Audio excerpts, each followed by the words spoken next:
Good evening, everybody. Welcome to another edition of Entrepreneurship in Focus. I'm your host, Marlon Joseph. I'm most excited to be here this evening to interact with you. We've got a really packed program this evening as we got Miss Onika Jarvis, a Guyanese, joining us all the way from New Orleans via Zoom. And she is most excited to be here. She has a bubbly personality, and I know that she will posit lots of nuggets designed for us to grow. I am seeing persons like Sato, I'm seeing Anasa, I'm seeing Shariza. It's a pleasure to have you, some of our regular supporters and followers. Feel free to comment so that we can know where you're joining us from, so that we can be sure to shout out to you.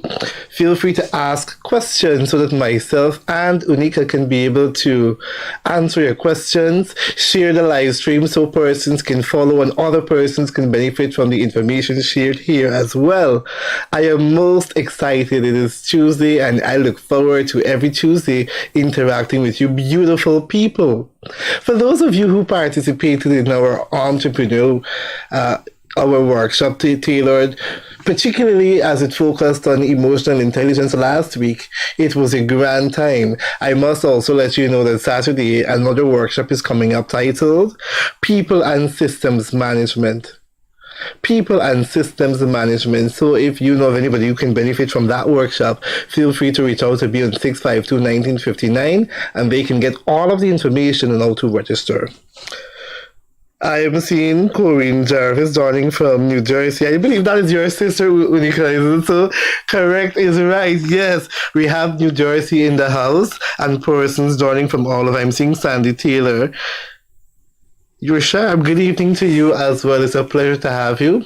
I want to also shout out to our technical team who's working behind the scenes to ensure that our program is working and it is flowing smoothly. I want to say a pleasant good evening to Beverly Goodman as well, and the other folks joining in from the Together We Win Business Network like Keisha and Veronica Wilson and Marissa Sam. Yes, Marissa, we know you've been joining every Tuesday night and we thank you for that.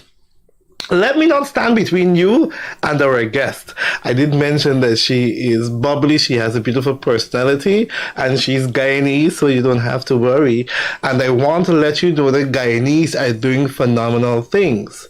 So allow me to welcome Onika to our program. Hi, Onika. Welcome to Entrepreneurship in Focus. You're muted. Yeah. Thank you so much, Marlon. Thanks for having me. This is I'm super excited to be here, so thank you. Awesome. So you are the founder of a business called Maraca Consulting Services. How did you end up in entrepreneurship? Oh, that's a good question. How did I end up here? First of all, I got to tell you a little bit of history in terms of just the name Maraca Consulting. And I believe my sister is there on the call too. Everything that the Jarvis family does, it's all about business, right? And so the name is actually, she had the honor. I said, I wanted to do this thing. And she actually came up with it. It's my two names put together.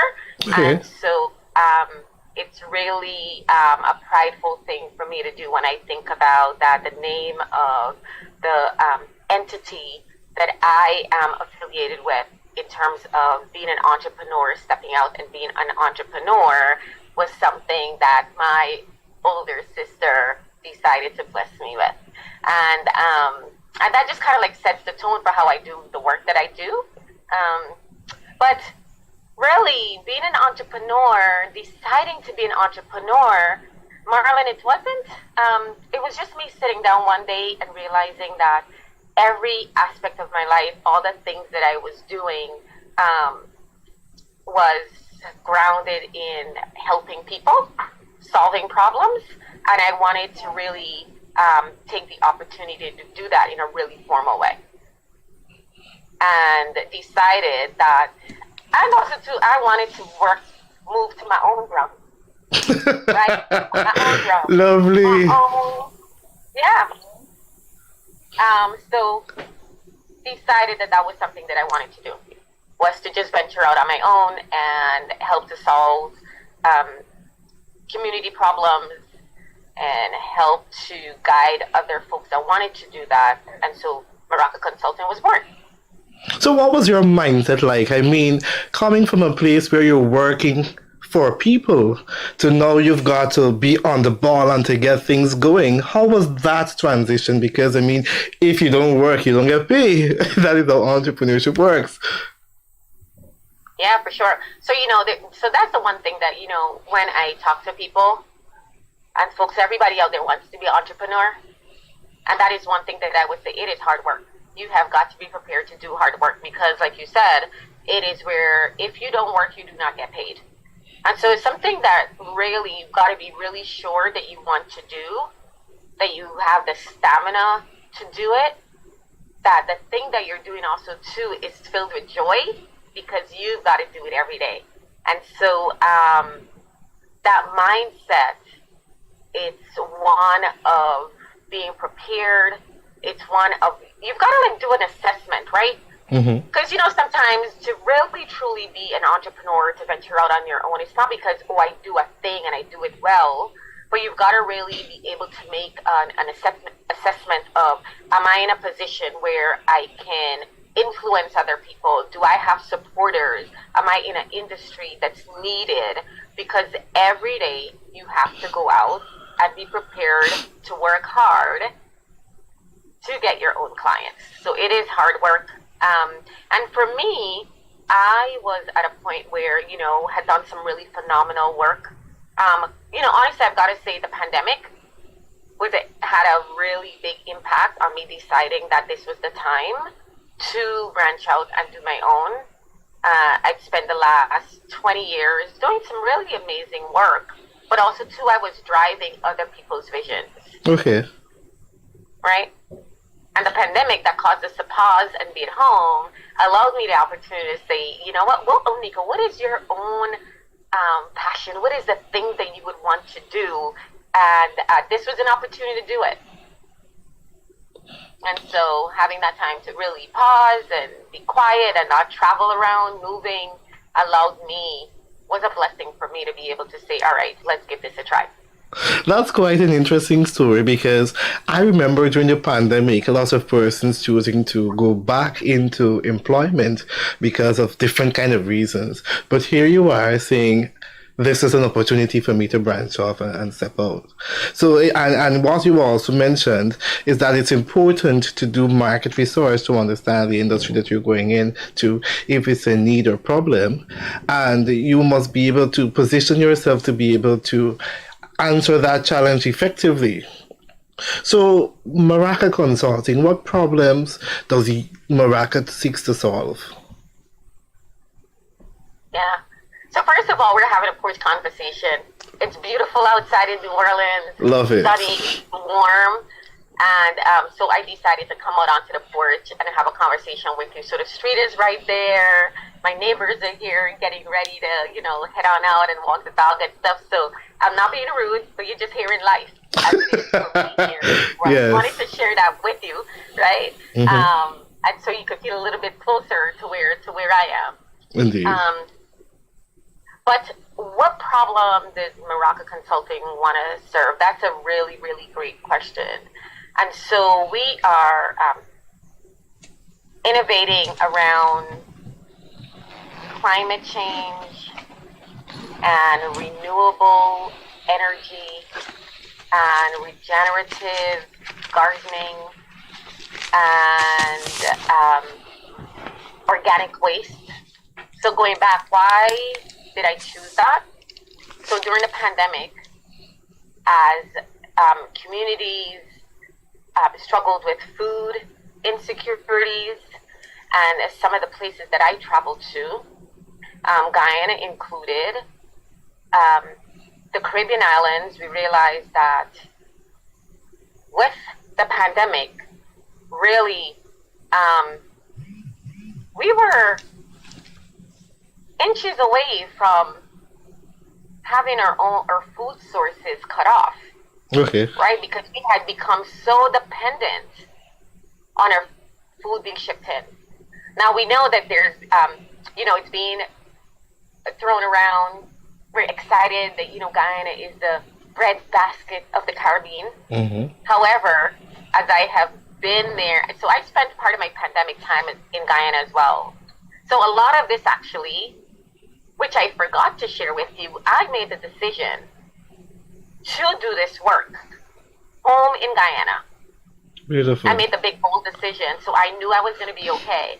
Grounded in my ancestors, being in that soil, in that earth, I was like, this is the time for me to do it, make the big leap, be bold, and change the whole course of my life, right?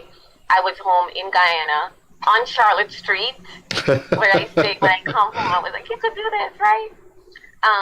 But however, we realized in terms of that particular industry, the conversation has been around food, has been around waste.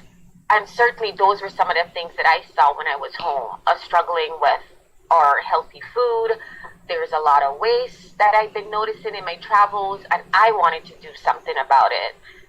So I have my bachelor's degree in environmental biology. Okay. So fundamentally, I understand what it means to pay attention to the environment, what it means to what's happening with our trees, with our earth.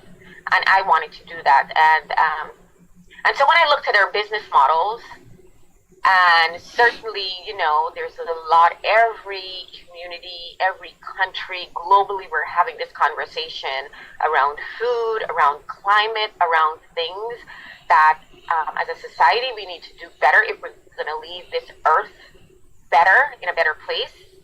And I wanted to have impact on our small businesses, on our Black and brown business owners, because I knew that fundamentally our large companies would have an easy pathway to changing course in figuring out how to be sustainable, what to do with their trash, what to do with how people work at home.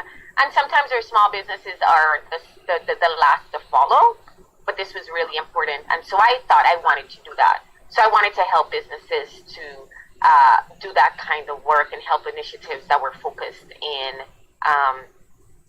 clean energy and regenerative gardening. But of all of that, that's big. But I'm going to tell you what is at the bottom of my heart. What is it that really gets me excited is about how do we use organic food waste. Okay. Right? So can we learn how to feed ourselves? Can we begin to have backyard gardens, getting back to that? And I know us in Guyana, we know about that gardening, and everybody had a little garden and all of that. But can we really, really, as a community, get back to helping our climate, pushing our carbon footprint by saying, let's do something with how we dispose of our food waste. So I'm on a mission to do that and have just really been able to connect with some amazing organizations that's also doing the work around climate and carbon and food waste and those types of things. Awesome. I'm happy that you share that. Food security is becoming a major concern for different countries, and I'm also happy that in Guyana was where you had your awakening. You saw a need and you were able to put your energies towards that so that you can solve the problem for people having access to food and so on. For the persons who are now joining, I would want to encourage you to share our live stream and feel free to ask your questions. I'm seeing Jasmine, Angela, Chandra, Rhonda, Margaret, and several other persons. Always a pleasure to have you here. We're having a conversation with a Guyanese woman, Miss Onika Jarvis, who is joining us all the way from New Orleans. So, Onika, I know that you're also a relationship broker. How does that tie into your line of work? And when we hear relationship broker, what does that really mean? Right. So first of all, it's funny that you asked that. It is not relationship as an intimate relationship. They're supposed to fix me up with 6 months. Who you know who fix me up with? Well, I'm not necessarily going to fix you up with anybody in that sense, but certainly I think I take pride in having a network of purposeful people in my life. And when I think about like doing business, one of the things that I believe is that business is about relationship, right? The business is the relationship, right? If you hear me, the business is the relationship, y'all. You think about, oh, I'm making money and I'm making deals. No, the relationship is the business. And so I would invite you to really, really think about that, that a lot of times, even if, you know, in your own personal life, it is the people that you have transparent relationships with, honest relationships with, hardworking relationships with, that will help you to move forward in whatever aspect, or got your back, right? Those are the folks that got your back. So for me, I am really truly grounded in putting relationships with people first. I show up the way that I want them to show up for me. Lovely. And so that's what we're doing. So for me, it's about, I take real pride, and I think it comes, if I can pat my own back, is that, you know, I take real pride in being able to, in having a really strong network, that if I say, Marlon, go meet this person, you know that you guys are good people. And so when you meet, automatically there's love and you're helping each other, and it's like, you know, the whole world is open to each other. And so for that, that's where the relationship broker comes in, that within the business that I'm doing, it's about putting people together that are doing purposeful work, that are strategic, and you know, that's the way that I think, and I'm always thinking, who can I connect who with around the work and who they are. So that's one aspect that I want to be able to do, because we can't go this alone. Yes, we true. can't do this alone. We've got to do it with each other. Beautifully put, and I'm happy that you are in the field of connecting businesses together, because that is also my area of interest. And I met you in November, I believe it was, right here in Guyana. You were part of a delegation from New Orleans. How did that event went? Were you guys able to achieve your objective? Yeah. So in November of 2022, the Louisiana delegation from our Economic Development Council brought down one of the largest delegations. Well, at least to date, there might have been a larger one since then, to Guyana. And it was 4 days of, you know, in a Marriott, meeting people and hearing all that was going on. And it was really, that was like my first time being on that side of the table, to hear from our ministers, and from, you know, organization like yours, and the Women's Chamber, and GSA, and Go Invest. These persons were there to share with us what was happening with Guyana. And so it was really, really interesting. Of course, I stayed longer, because I wanted to have the opportunity to meet Marlon, and go to the coffee shop, and talk to the ladies from the chamber, and, you know, get in my boredom market walk and things like that, to really, really see what was happening. And so that was a really, really great opportunity, a really great trip, to see from the business end what was available to our small, medium, and large businesses. And you're indeed an action person, because recently you would have also coordinated a delegation from Guyana to go back to the New Orleans. Can you tell us a bit about that? How was it? Yeah, so coming out of that delegation, being in Guyana, there, you know, I came back and just was really thinking about, how can I be of service? What is it that, how can I help to move forward the development that's happening, you know, all of the business that's happening. Obviously, you know, New Orleans, Texas, those are cities that are very, very similar to Guyana. I live in New Orleans because it feels, of all the U.S. cities, it actually feels very much like Guyana. It's on the river, so we've got ports, the same way how, you know, Guyana, the river, the Demerara River, the big boats that coming in. I know we just got a new big boat. I can't wait to come see it, right? I've been seeing it on Facebook. And, you know, there's the offshore oil. How could we not talk about the offshore oil, Marlon? But New Orleans, Louisiana also to have offshore oil drilling in there. Lots of industries that's so similar to Guyana. And so when I got back, what I thought that what I could do to kind of like move forward is have a group of business persons come to New Orleans. Again, leverage the relationships that I have. But I specifically was concerned about the pathway. Ooh, somebody's moving. So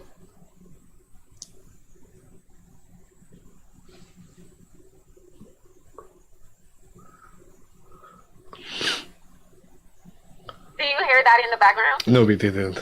No, okay. There's somebody driving by. But what I wanted to do was really I thought that women needed a little boost. How could we open doors to allow for our women in business, in leadership, to have access to some opportunities in New Orleans? There has been a lot of interest in terms of our businesses that wanted to meet business persons, people that didn't get a chance to come to New Orleans. So really, again, when we talk about relationships, had the opportunity to get together with the Louisiana Economic Development Council, with Jones Walker, with Techniques International, who they are based in New Orleans, and then to be able to work with the Women's Chamber of Commerce and Industry, and with Prestige Management Consultants, to put together this we call it a reverse trade mission. Mm-hmm. So we just got off of that. We had a delegation of 9 women in business from just about all the sectors: education, infrastructure, logistics, to come up to New Orleans, and just had really 4 days of meeting with actually other CEOs, right? Other women CEOs and owners, and we talked about infrastructure and road and sustainability. We even talked about like housing preservation and what does it mean for when a city is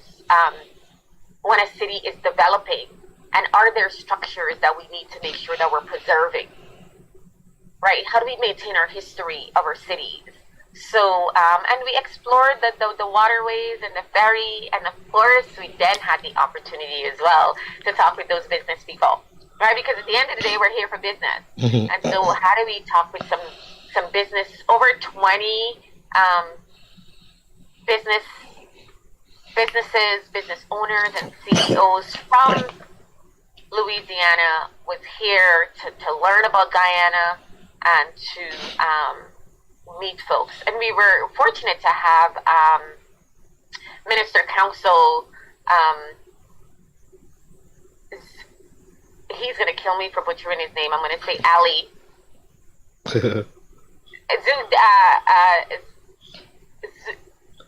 Don't let me, are we going to put it in the chat? We're going to let you guys know. But Minister Kamsa Ali at the U.S. Embassy in Washington, D.C., he was able to come and really share with us the pathway for development in New Orleans. So we were really excited about that. So that's what we just really got off of. Everybody just got back home. Awesome. Sunday. So I love the fact that our businesses here in Guyana are able to connect with businesses in different countries and to be able to learn, understand what systems are working there and what systems we can use there and tailor it for our need so that we can be innovative and contribute towards development. And I also admire that you are the person behind driving this initiative so that our Guyanese businesses, particularly women, can be able to have opportunity to expand. And I saw that as a win-win because very soon, I believe, these businesses can be able to partner and set up shop in the US so that they're able to meet a wider market. And those same businesses can set up here as well. So vice versa, we're able to connect. I also Yeah, noted, absolutely. go ahead. You hit it right in terms of the vision for how this plays out. Absolutely. Awesome. I am going to pull a bit. I also learned that you're the island ambassador for Guyana. I know you didn't want to share that, but let us pull it out. What is this island ambassador thing that you're representing Guyana on?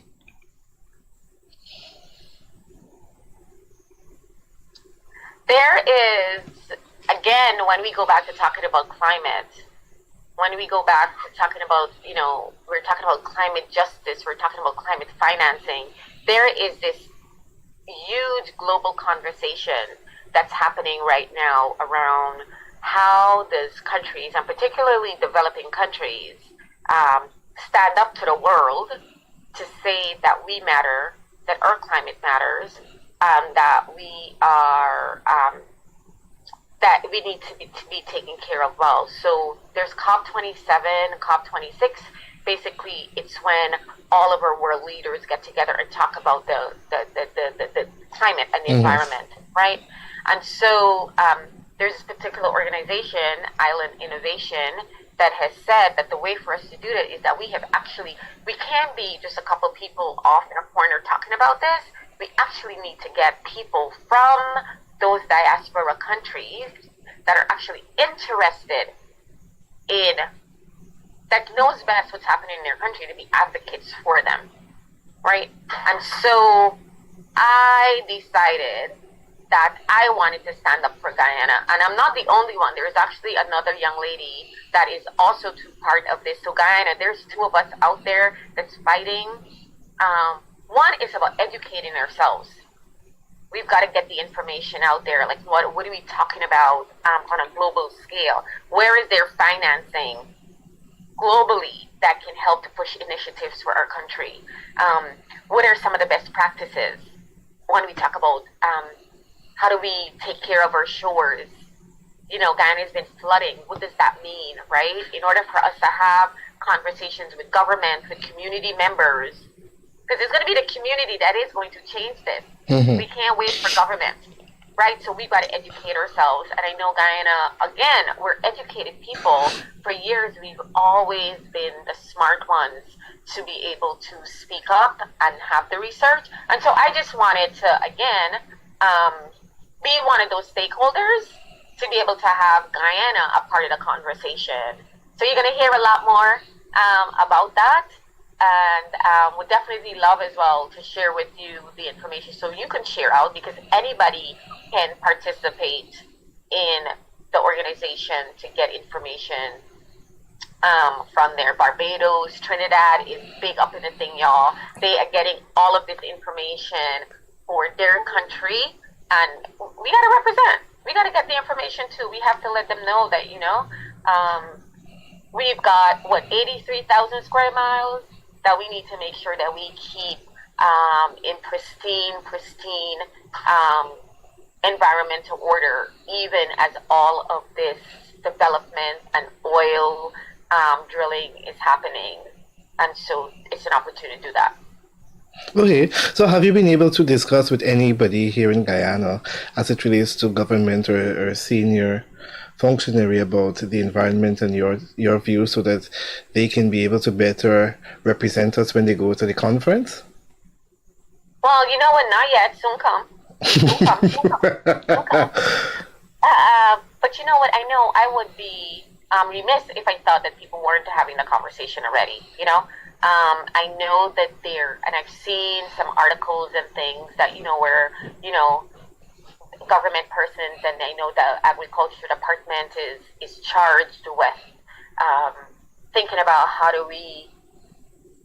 can we better serve our farmers. I know our Department of Public Works is trying to figure out how, with all of the flooding, what do we need to do. So I know that there's persons that they are thinking about it. So I really look forward to the opportunity to be able to be part of those conversations, to share the resources that I have available, both from being in New Orleans, where again, Hurricane Katrina, right? So we've got the experts, and we usually we're dealing with flooding as well, and we figured out some solutions to those things. So hopefully, I'll have the opportunity to have some of those conversations real soon. Awesome. Thanks for sharing. Now we go to some direct questions about your business. So what major challenge did you face in business, and how were you able to overcome it?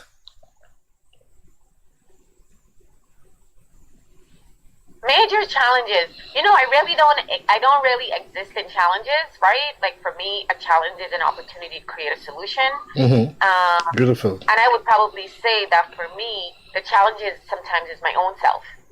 Like it's about learning to be disciplined. It's learning to not procrastinate. It's learning to really be consistent about like those business skills that we know are the things that matter. And I'll give you a simple one. Like return those emails, right? Like for us in the WhatsApp, if you're in a WhatsApp world, usually people can tell when you read your messages. So if it is that we can tell that you read your message and you don't respond 2-3 days later, it's not a good look. So sometimes, I've gotten into the practice of at least letting people know I've received your message. I'm going to get back to you, right? We all want to be seen. We all want to be heard. We all want to know that we matter. And so how do we do that in our business? Simple practices like, again, as entrepreneurs, we work around the clock. But how do I set my emails so that I don't want to be firing off emails at midnight and 2 o'clock in the morning. So even though that might be when my brain is working, I am going to make sure that I set my email so it goes off for 8 o'clock in the morning. All right, so just having some really smart business practices I have adopted to kind of like be ahead of some of those challenges. And so really don't exist. I try not to deal in, oh my God, this is such a problem. Lovely. And I see that we have some similarities because I too struggle with getting up and pushing through, especially more so because we're entrepreneurs sometimes. We become lackadaisical. We tell ourselves, oh, I'll get this done, and then something pops up, and then you forget. And I was in a session where I was able to learn from Rob Dundas. I'm not sure if you know him. And he spoke about do it now.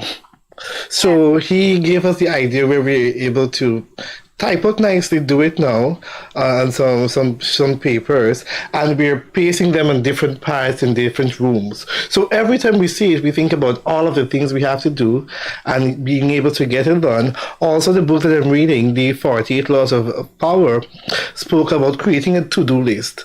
And while we create a to-do list, there's also a do not do list.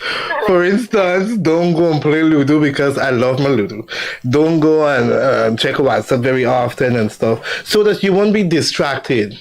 And even so, one of the things I also learned is to group tasks. For instance, group all of the similar tasks. So when I build my mind to get it done, I'm able to go confidently knowing, all right, I'm going to be productive, I'm going to tick off my checklist, and I'm going to get things going. So I'm happy that you share that because several other persons struggle with that. And if we incorporate those simple nuggets, it can help us significantly. And trust me, I have lots of things to do. And if I don't make a note of it, I would not remember until the person pops up for the event. And even so, sometimes I have to go places and I'm like, oh, really? This event is happening right now? So as entrepreneurs, we face lots of challenges.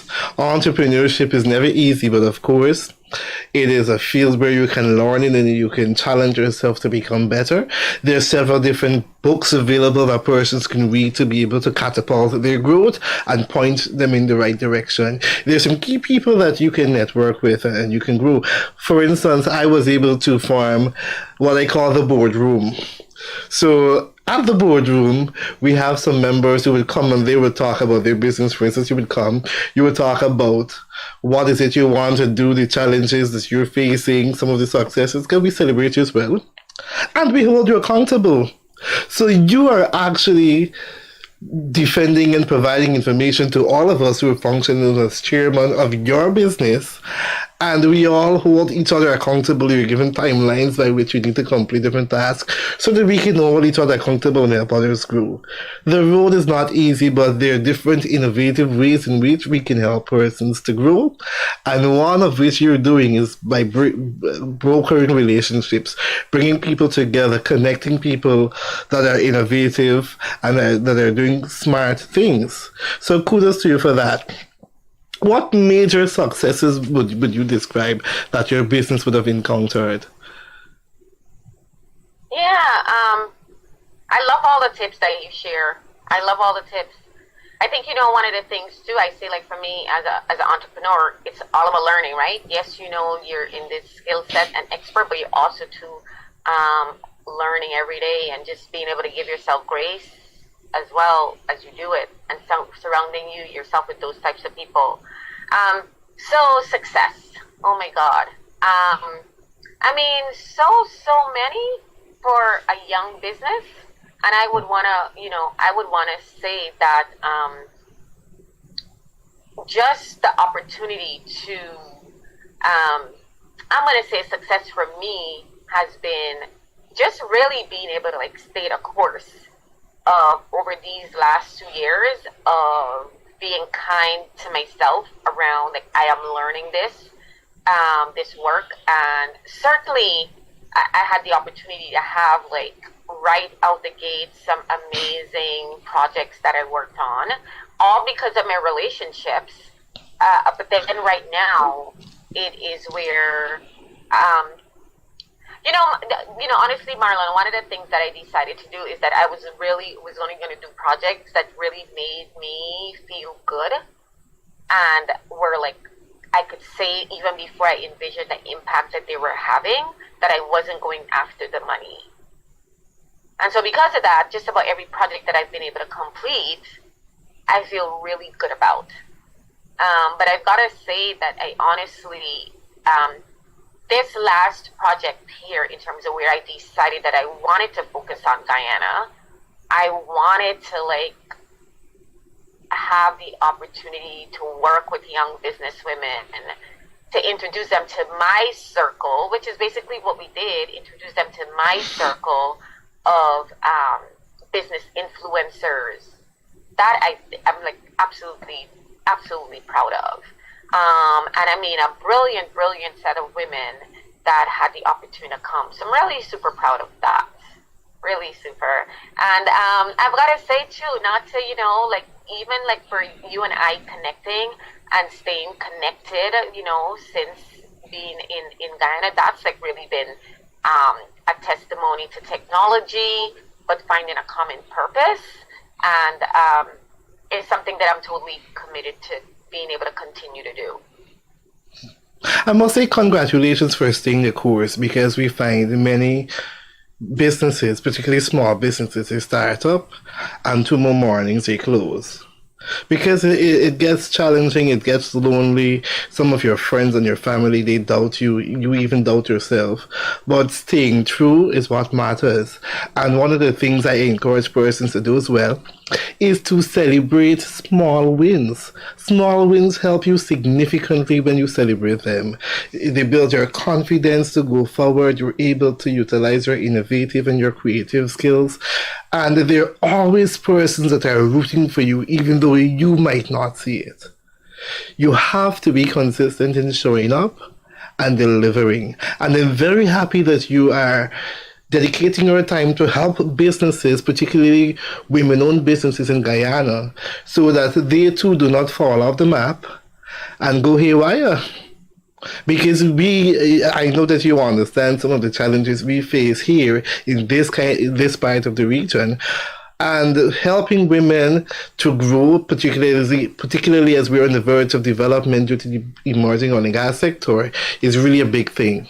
We find lots of organizations popping up to help women take the lead because women has been in the back burners getting jobs and stuff. But entrepreneurship and in that area, lots of women are now going into that space. So kudos.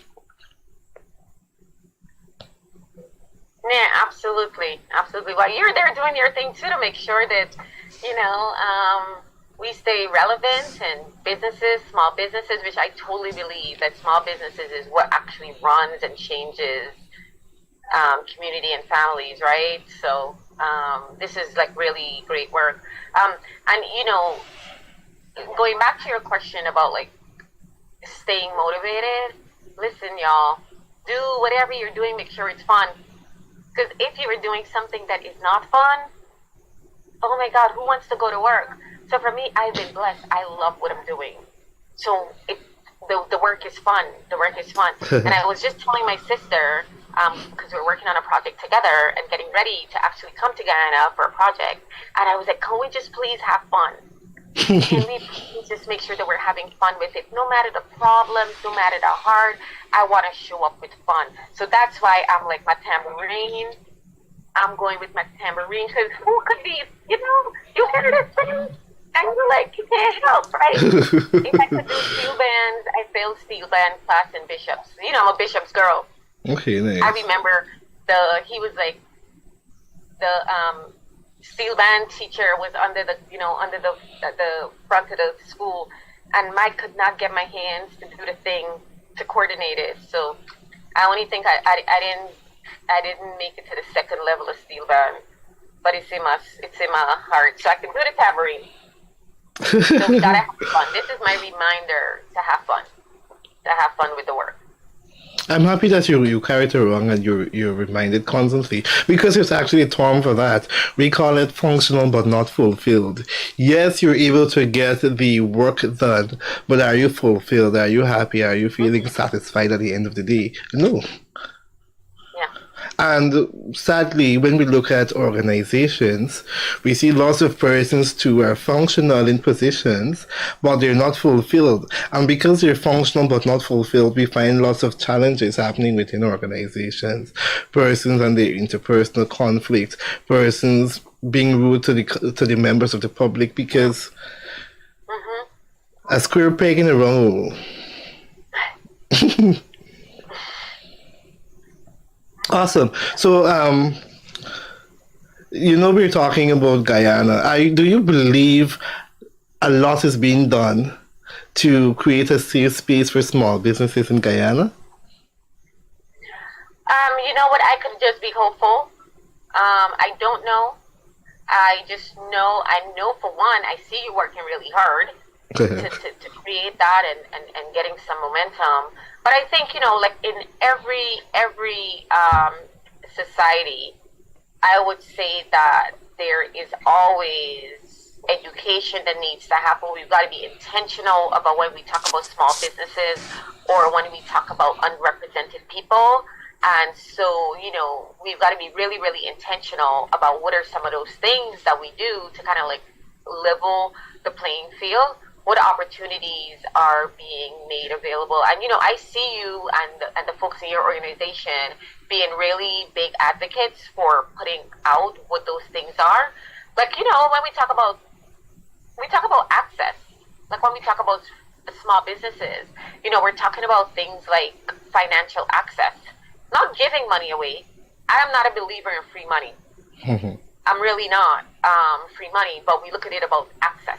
We've got to give people to access because we all did not come in at an equal playing field. But sometimes for those that are working hard, we give them access, whether it's education, access to being in the boardroom, access to having their voices heard, access to rest, right? Like, and access to just being in that space is something that access to information, right, is an opportunity, is definitely a way that we can open doors. So I believe that, the road is, might be tough ahead, but I think on what I believe and what I see that, it's about how do you go about having a critical number of people that we're educating to the importance of our small businesses, that our small businesses are showing up in a way that people can't help but miss them in a good way, right?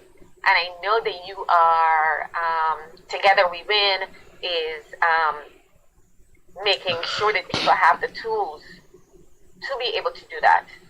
And, we have the opportunity to change hearts and minds. So it's work. Awesome. So businesses within your area currently in New Orleans, small businesses, they're given easy access to finance? No, there's a lot of programs that are recognizing that this is important. And so you're having to change the way we do business. So that means that banks, that means the credit unions, that means that some of our larger organizations, they need to be able to recognize and create different policies so that people have access. You can't just bank and be like, well, we have money for business, but if it is that your loan policy is requiring people to have big, huge, like your net value, your net worth needs to be at a really high number, where if you're a small business and you're just coming, you would never be able to attain that to access those funds. So what are some other things that would make you credit worthy? What are some other things that might make you have a complete profile?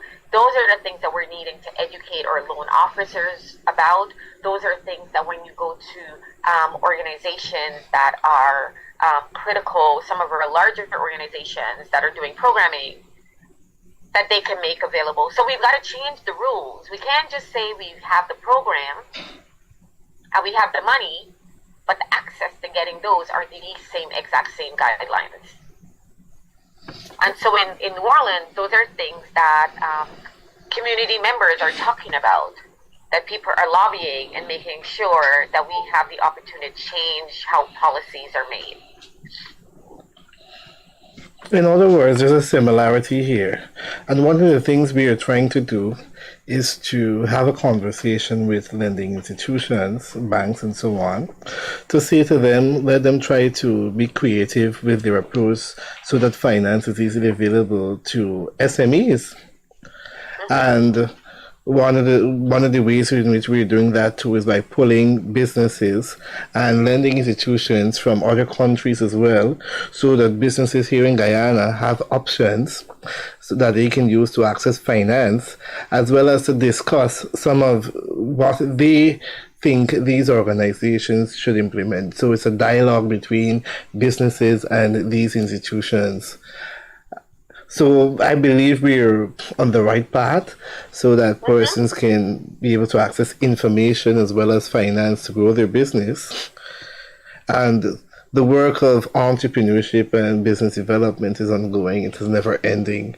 There is always something, some area that needs improvement, some area that needs amending so that businesses can be able to thrive successfully. Yeah. Absolutely agreed. I would probably want to say two things. Is for one, we've got to also to figure out how do we work together. How do we trust and how do we work together? There's some other communities that's what they're doing. You come together and you're bigger and you're bolder and you're badder together. Is that a word? Badder? But that you can come together and pool your resources. So that's one thing for us to consider that. Another thing that I would want to offer is, how do we ask yourself that question before you decide that you want to get into business, that you want to become an entrepreneur? And there's a difference with getting into business and being an entrepreneur. And True. So, for me, when I think of entrepreneurs, I think about that there was you were trying to solve a problem. And so for all of you listening right now, or come back and look at it, I want you to ask, in your line of business, being an entrepreneur, what problem are you solving? How are we helping to move Guyana forward? What problem are you solving? Innovatively, are we creating the same thing that we did 20 years ago, right? Sometimes, Lord knows that's the thing that we need, what happened 20 years ago, right? We got to get back to the basics sometimes. But I want us to ask ourselves this question: what are you trying to solve? And once you come up with that, I think sweet spot, home run, and that is something that's actually quite sellable. If it is that you're like, this is the problem that I am trying to solve. I'm trying to solve the flooding, right? I'm trying to solve our food insecurities. I'm trying to create something to keep our young people out of the streets. I'm trying to solve something that would get our children healthy again. I'm trying to solve something that gets us eating fresh fruits and vegetables again. What are we trying to solve? Or are you just trying to be like, oh, let me make money, but it's in actuality, you're part of the problem. So I always want to say, what are we trying to solve? Awesome. You mentioned about trusted persons got to be willing to come together. And I'd like to allude to the founder or owner's course, whereby many startup or businesses believe that they need to do business by themselves and not necessarily partner with other people. But many times we find if you partner with other people, you can grow and you can go farther than if you are by yourself. You see, partnership, we've never had a culture where we explore partnership opportunities. And persons are of the opinion, oh, this person's coming, this person gonna want to run my show and dictate, and then they're gonna go on with all of this, and then they're gonna go with my ideas. If we approach partnership from that mindset, then we can get nowhere. But we need to evaluate partnerships, see how it can help us, and we can do that effectively by setting contracts, non-disclosure agreements in place, so that it protects all of our interests. So when we come together, we clearly understand the deliverables from both parties and be able to be on the right path for success. So we need not to no longer be afraid to trust each other and go into partnership, because the document should be our trust. The document should be our Bible and our guideline. So I want to encourage partnership and promote an atmosphere where persons try to innovate smart partnerships. So if somebody is doing something that I'm not doing, that I can be able to reach a wider market and be able to get my products or services within a wider field, why am I doing that? At the end of the day, we all grow and we all complement each other, as opposed to me alone just struggling and taking 100 years to do one thing, and then at the end of the day, I might never surpass or meet that mark. And you also underscore the importance, once again, of doing a market research. Before you go into any business, what problem are you trying to solve? What is the purpose of the business? If you don't do this business, how will people benefit? And those questions will point you in the right direction. I mean, you don't have to have it all put together or figure out how you're going to get that done.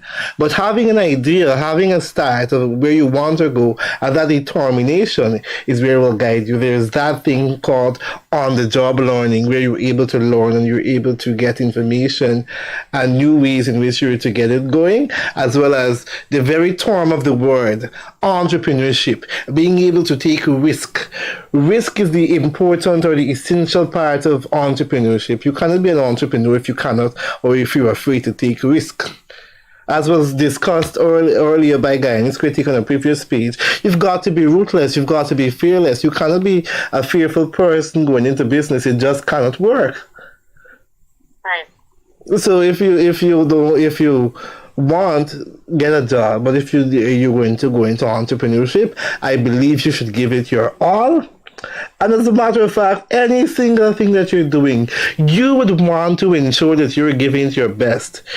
if you're going to do cleaning, if you're going to offer service, if you're going to offer a product, it must be at a high standard so that persons can look at your work and be marveled and want to recommend you or support whatever it is you're doing.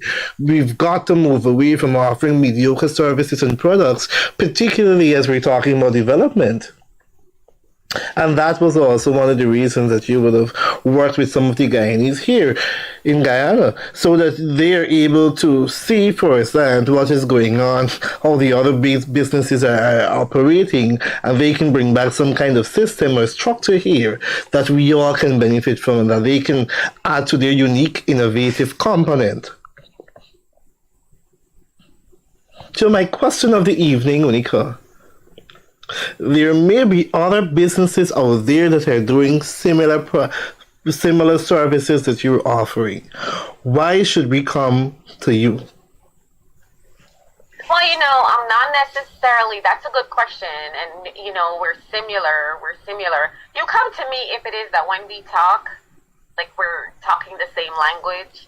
If it is that when you walk in that door, you can feel my energy and I feel your energy. I'm into there's got to be something bigger than just the product. I'm about, again, relationships and wanting to make sure that I can learn from you, you can learn from me.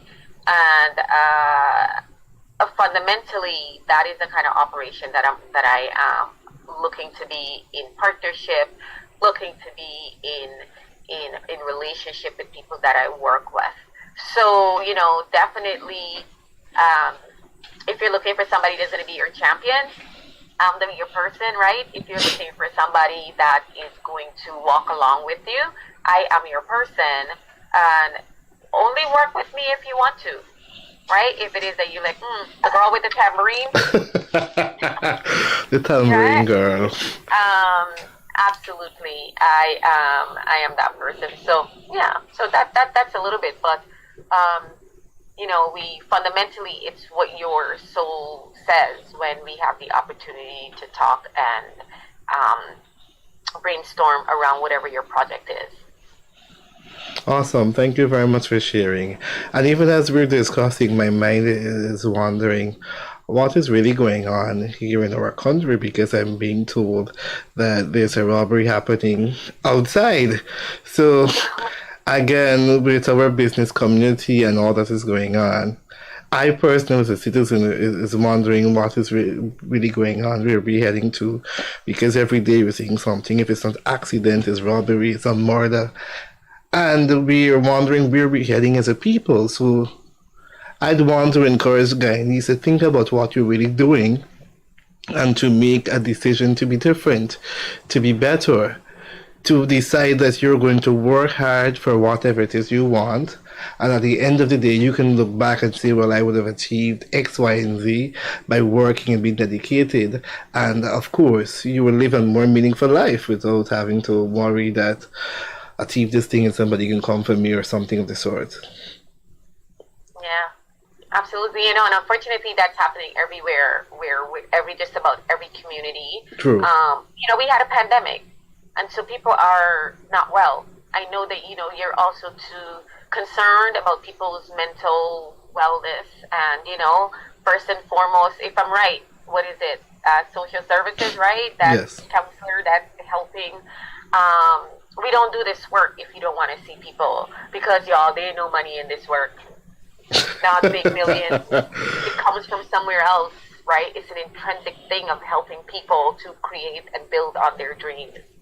And so it's a different type of, so I think, when I look at what's happening out there, it is such a bigger conversation and a bigger thing than just, people are tired. Yes. People are, they don't have what they need. They see other people out there, growing and attaining and prospering. And what about me? What about me? So people are fundamentally, communities are tired. COVID, I absolutely believe, did a really nut job on our communities, on our young people. And so we just have to, hold them and in a way that if you can give opportunity, if it is that you can be a blessing to somebody in no matter what area, that we try to do that. And at the same time, balance it with being safe, right? Like where you're walking, who you're allowing in, and just being there. And at the same time, I always want to say, live in a way that if today is your day, people will say only nice things about you, right? I think these last 3 years has also told us that you just got to live life right and be ready to go whenever. Because we certainly knew that after the pandemic, usually, Marlon, for people that I haven't spoken to a while, and I decide, let me reach out, let me call, there's a little bit of anxiety that I get before I make that call, because I'm like, are they still with us? Okay. Are they still with us? This pandemic have taken so many people out that you don't take for granted that you didn't hear from somebody, that they're still around. So we want to definitely live right. And I know that we're coming up on the end, I believe, of this lovely time with you. And there's one other thing that I really want to talk to you guys about and invite you to. Can I talk about that now, or you got another question for me? No, you can. You can utilize 1 minute because we're completely out of time. Yeah. So listen, I want to invite you guys. I'm actually going to be in Guyana on Monday, and I'm going to be there for a long time. So hopefully we'll have a chance, Marlon, to sit down and take a beer, drink a Banks, and do this, or go for a walk. And I want to invite you guys on May 13th. I am actually launching a race production health Stride 592. There's going to be miles for moms. We're doing a 5K in the national park. We're going to share the link with you, but come on out, walk. We're walking, we're running, we're moving, we're soaking in for fun, health, and wellness. So join us. May 13th. Listen out on the radio. You're going to hear Renata. She's going to be there on, what is it? 94? Yes, 94.4. Yes, talking about it. And so look out for that. We've got some really, really exciting things. Just really amplifying the importance of walking and moving and getting healthy and building community. May 13th. Marlon, I got a t-shirt for you and your crew. Hope that we can see y'all out there in the national park and out on the seawall doing our thing. So how can persons contact you? Yeah, they can contact me. Well, they can contact me at Maraka Consulting, Maraka Consulting.com. Lovely. No, I got that wrong. Onika, Onika, at MarakaConsulting.com. Lovely. So thanks for sharing. Yes. And thank you for having me. Thank you for having me. And I'll see you soon. Yes, most definitely. Yep. It was a pleasure having you. I will be home soon, y'all. I will be home soon. I'm coming home soon, come. Make it come. There you have it, guys. Our conversation with the one and only Onika Jarvis, a Guyanese joining us from New Orleans. She is a fun character, a person to enjoy being around, bubbly, and she always has something positive to say. You need to surround yourself with positive people because they can help you grow. You are the average of the 5 main people you surround yourself with. So who are you surrounding yourself with today? That is it for our program. I'd like to encourage you to tune into our program next Tuesday evening as we continue to grow together. I enjoyed being here this evening and I look forward to our next session. Remember to be safe on our road, be safe in our communities. Remember to be vigilant, look out for persons who are not looking out for you, and to be smart. Do take care. I'm your host, Marlon Joseph, signing out.